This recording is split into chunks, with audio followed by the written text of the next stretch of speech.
everybody. I just introduced myself very briefly. My name is Penny Howell and I've been a tutor for 20 years and an aromatherapist for 25 years. As a professional therapist, I belong to the FHT, Federation of Holistic Therapists, and the IFPA because I support their codes of ethics and standards and their training. So I've made this presentation for anybody who thinks they may like to pursue a career in aromatherapy and also to inform people of what a true aromatherapist does. So the aims of this presentation are to provide an overview of aromatherapy historically from the ancient times until now, explore essential oils and carrier oils, obviously briefly, where they come from and how they are produced, and look at the job of an aromatherapist. What responsibilities do they have and how do they practice and how to do medicine. So finally we'll look at opportunities for career because there's new exciting events happening in the aromatherapy world, ever increasing interest and science. So our learning objectives, hopefully by the end of watching this session you'll be able to recall the different types of medicine and where they fit in historically, define holistic medicine, define aromatherapy and how it actually works, recall a brief history of aromatherapy and its development to modern day. We'll have a look at two methods of production and what an essential oil actually is. Well, then we'll compare an essential oil with a carrier oil. Then finally we'll evaluate the training and career opportunities for somebody wishing to be a professional aromatherapist. So the types of medicine, you've all heard these words: orthodox, alternative, complementary and integrated medicine. So orthodox medicine, where you visit your GP, traditional medicine that was accepted all over the UK. Then the natural alternatives. There was a time when natural medicine became more popular, about 40 years ago. People were seeking alternatives. They were fed up with orthodox medicine, being handed tablets. But unfortunately they just took the alternatives rather than with orthodox. So now our complementary therapists work hand in hand with orthodox medicine. Complementary therapies working in the same environment are integrated medicine. So for example, in hospices they're on drugs and medication, some people may be on chemo, but they're now prescribing a combination of orthodox medicine and tablets or chemo and aromatherapy or reflexology or some kind of complementary medicine to go with it. The one we're most concerned about is holistic medicine. Holistic medicine is about treating the person as a whole person, not treating any of the symptoms in isolation. We look at the background of the person. For example, headaches. There are many, many reasons you could have a headache. It could simply be dehydration, it could be your eyesight, it could be coming from your neck, it could be stress, many, many different reasons. So without looking at all the reasons, we don't just give a tablet or a oil. So we look at the healthy mind, healthy body, healthy emotions. We put the whole picture together. So in this case we would consider lifestyle, diet, occupation, exercise, how much exercise we do, emotion, what emotional state someone's in, physical appearance, as they appear may not actually be what they're feeling, because what you can read from body language can tell you a lot. Are they sleeping? Because we know that by improving people's sleep patterns and balancing their minds, that's like the canvas to get them into a state of well-being. Also, we look at their immune system. If they're very stressed, this could be very low. So now let's look at what an aromatherapist actually does. let's question this. What do people think? Is a therapist who performs aromatherapy massage an aromatherapist? Many people think this is so. They book themselves an aromatherapy massage, but actually it's not true. Quite simply not. Many beauticians are trained to perform a relaxing massage. They will use a pre-blend of oils. The same as some people working in the spa have massage training, but again will use a pre-mix.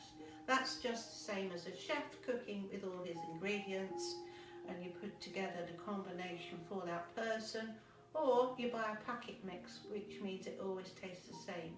It's not too hot, it's not too spicy, it's the same with the combination for the client. So, an essential oil nurse, I've heard a lot about these of recent times, and they are not aromatherapists. It could be called an aroma nurse. MLM companies, so multi-level marketing, are promoting oils and training people, sadly with one-day courses, but these are people trained to sell oils, they're not trained as aromatherapists. The oils are usually very expensive and their representatives are not qualified in aromatherapy. In addition, it advocates unsafe and bad practice and making false claims about the benefits of the oils, encouraging people to ingest them, to drink large quantities of frankincense to cure cancer, put large dosages of oils neat on the skin, totally against the policies of the IFPA and the other professional organisations. These can be extremely dangerous and harmful. So, a real aromatherapist or a professional aromatherapist will work totally holistically, trained to use approximately 60 essential oils and 30 carrier oils, or more in some cases, as there's new oils being developed all the time. They can make blends to suit the individual client, usually with a maximum of 5 different essential oils and maybe 1 or 2 carrier oils as a base. Sometimes you would use a carrier oil in an 80 to 20% base, particularly if they have quite dry skin. And a professional aromatherapist abides by the code of practice, cost regulations, RIDA, GDPR, and all the regulations that are laid out by that professional organisation. I've put the name of some of them here. You can always look at their policies, and I will forward a copy of the codes of practice and conduct at the end of this webinar. So an aromatherapist blends oils physically and emotionally and energetically. So physically, we look at the pharmacological effects of the oils, how the oils affect the body. Emotionally, they affect through the limbic system via the olfactory system to the brain. Our memories are stored, our emotions and memories are stored in the limbic system. Once you smell a smell, you will never forget. We can actually smell 1 trillion cells, but only 5 different tastes. So the memory and the limbic system is very, very important, especially for people with dementia. The smell of an oil they will either be drawn to or go away from. We also use oils energetically, what's in tune with the person, how it flows with the body, small spiritual way, instinctive way for an experienced therapist. So how does it actually work? Well, an big increasing volume of research has now been done and has proved that the benefits of aromatherapy and massage to be tremendous, particularly effective for stress and chronic illness and pain.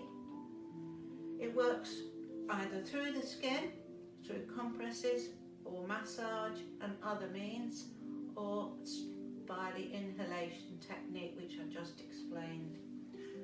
Most commonly people know about aromatherapy massage, but they do need to ask the question, is that a professional aromatherapist or someone who can do a relaxing massage with a ready mix, a packet mix of oils? So, aromatherapy massage is extremely relaxing. It brings together the power of touch and the aroma. We could have another session just talking about the power of touch. Just 3 minutes with an elderly patient or someone suffering from dementia can give them such a feeling of well-being. In a massage, the oils, as I explained, 5 drops or 5 different oils, but a maximum of 7 drops in a full body massage are mixed with a carrier oil and massaged into the skin with a slow rhythmic massage. Usually takes an hour, tailored to the individual. So the benefits of the massage: physical, psychological, a little bit more in depth now. Boosts the mood. It encouraged the release of oxytocin, the well-good feelings of this hormone in the brain, releasing that feeling of pleasure, relaxation, happiness. Promotes relaxation through this and improves the sense of well-being. Reduces nervous tension. When people are really nervous, aromatherapy oils used inhalation and massage will really reduce it. And then we'll look at the physical benefits: stimulating the immune system, easing muscle tension, soothing aching muscles. Many of the oils are anti-inflammatory or antiseptic or antispasmodic, so the combination will be mixed to suit that person's individual problems. The lymphatic drainage is the body's waste disposal system, where we get rid of toxins and rubbish that we don't need. And this helps us to release the toxin build-up. Circulation boosting is always good. All massage will increase that, and it takes the oxygen and nutrients to the limbs and the organs. Head massages improves sight, clarity of thinking, makes your face, if you have a face massage, your complexion looks brighter.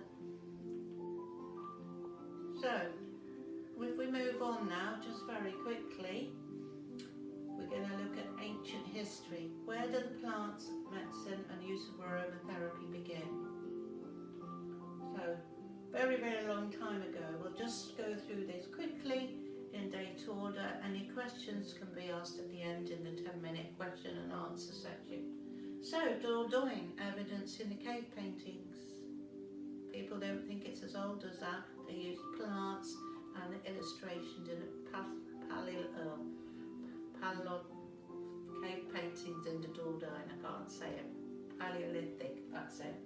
And in Egypt, in the tombs, where they found evidence of rosemary, cedarwood, myrrh, frankincense. Frankincense believed to be partly responsible for the preservation of the tombs. In China, for the Yellow Emperor. Hippocrates in Greece, who dedicated chamomile to the sun. He said it was a cure-all cured all agues. And then in Italy, the Romans brought lavender and all the plants across.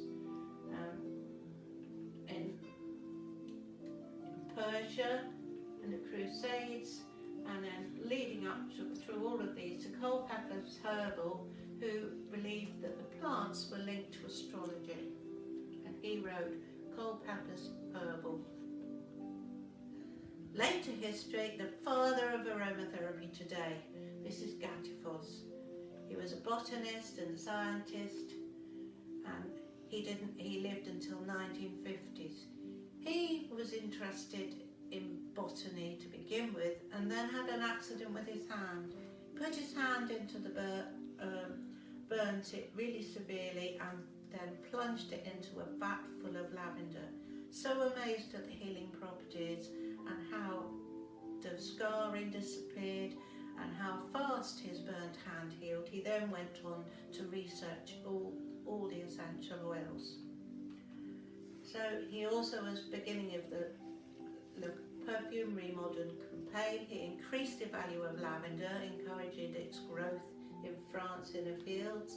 He encouraged the recultivation of mint in France, and he was also responsible for adding clary sage to vermouth, and researched all plant medicine. So he published 2 books, as we've got here. You can have a look into these books at the end of the session at your leisure. Dr. Jean Valnet was a French army doctor, and he used the oils to treat the soldiers in the war. He called it aromatic medicine.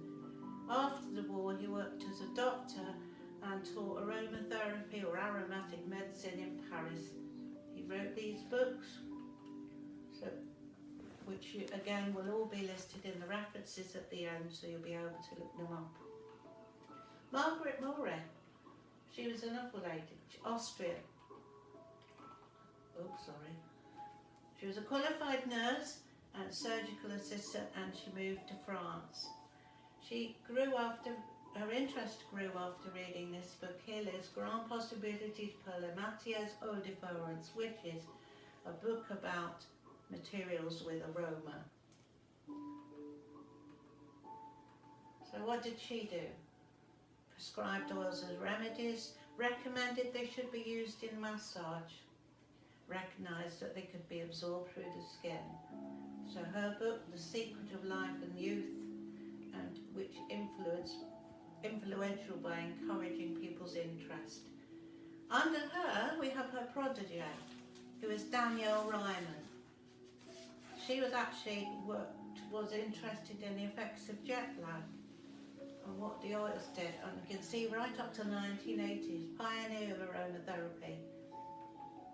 She learned to prescribe oils and substances for their medicinal properties, but because she was more interested in the jet lag, she researched whether oils could help pilots and aircrew staff when they're tired with the compression from the plane, etc. Her books, she wrote the Aromatherapy Bible, which we have here, Aromatherapy, the Encyclopedia of Plants and Essential Oils. This is one of my favourite books. She always adds a little bit of humour and folklore to the story. For example, mentions that sweet fennel improves snakes' eyesight because they like to rub up against it. So this book is actually quite fascinating.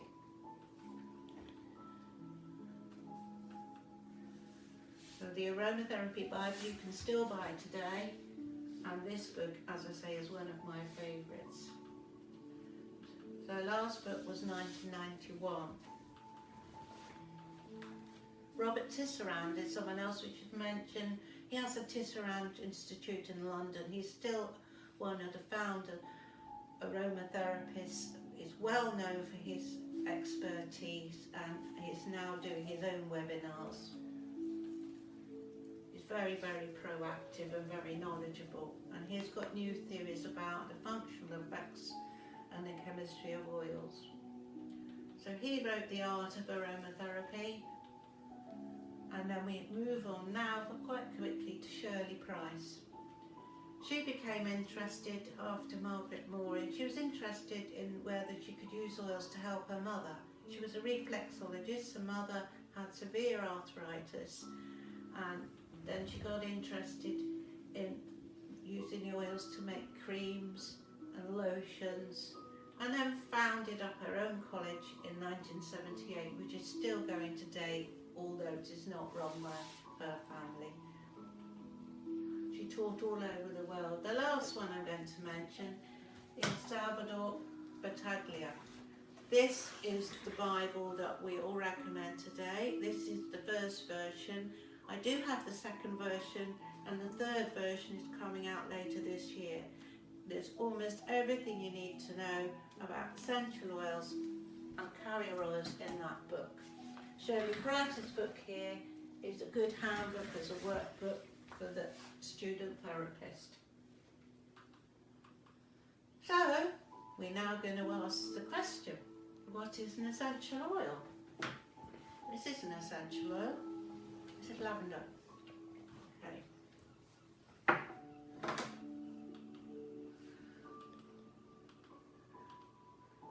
So, an essential oil, number one, is not an oil.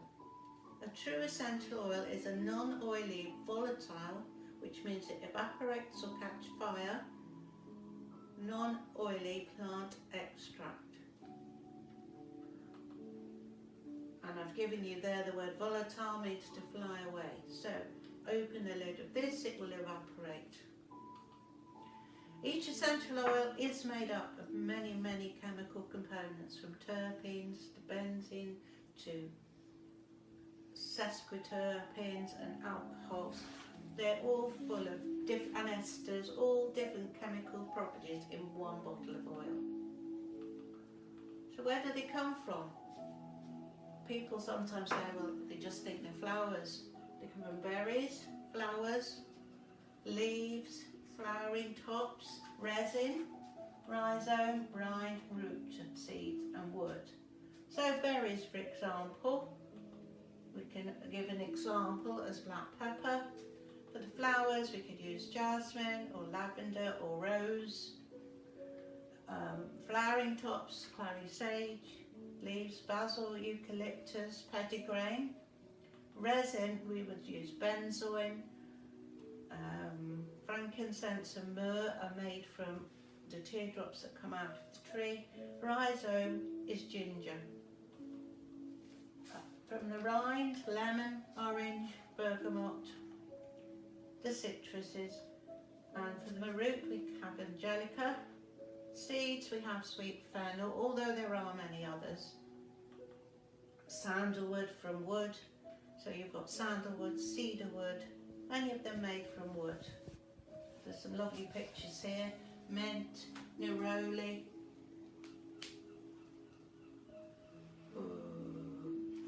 That one's spearmint, that one's geranium, yarrow, ylang-ylang, and of course rose. And this one's calendula, marigold. So, how do we grow these plants to make the essential oils? They don't just grow at the roadside. Well, they do, but they're not the best oils for an aromatherapist. They need to be free of pesticides, artificial chemicals, away from the road and the traffic and pollution. And of course, the weather and the amount of sunlight will have an effect on the health of the plants. The growing conditions of the plant vary every year. One year might be very wet, one year might be very sunny, and hence the difference between the oil produced one year to the next can vary. That's a true essential oil. It is natural, but it may vary slightly. So it's difficult for the craft makers to keep the finished products consistent. That's a saying, which means that you cannot say that a lavender that was grown in September last year is exactly the same as this year. You cannot do it. If you do, you're interfering with nature. So we now have two methods of extraction. Steam distillation is still considered the most popular. And I'm just going to show you another one, which is expression of lemon essential oil, which is mechanical expression. This is obtained by squeezing. Okay, so how can we test whether oils are pure or unadulterated? People buy oils from the marketplace. They buy fragrant oils. Fragrant oils are not true essential oils. They're produced in the laboratory. Very often people that I've seen in this country will buy day-to-day products, air fresheners, washing powder, which say contain essential oils. The actual amount of essential oil is that minuscule, it won't make any difference, but they fail to say that the rest of the ingredients are synthetically manufactured. So fragrance oils are not true essential oils. We have natural ones and completely synthetic ones, but that's why a lot of people with asthma or chest problems don't realise it, but they're actually making themselves worse with the plug-in type air fresheners and some of the everyday products we spray on furniture. So, one benefit of the fragrance oils is they're not volatile, last longer than essential oils because they've got different chemicals. There's two types, synthetic, which we just discussed, and natural, but even those are not true essential oils. So, if we're having a look at carrier oil now, this is a carrier, this is a fixed oil, it's not volatile. Essential oils will dissolve into that because it's a fat. Essential oils are not hydrophilic, will not dissolve in water, but they will with fat. So,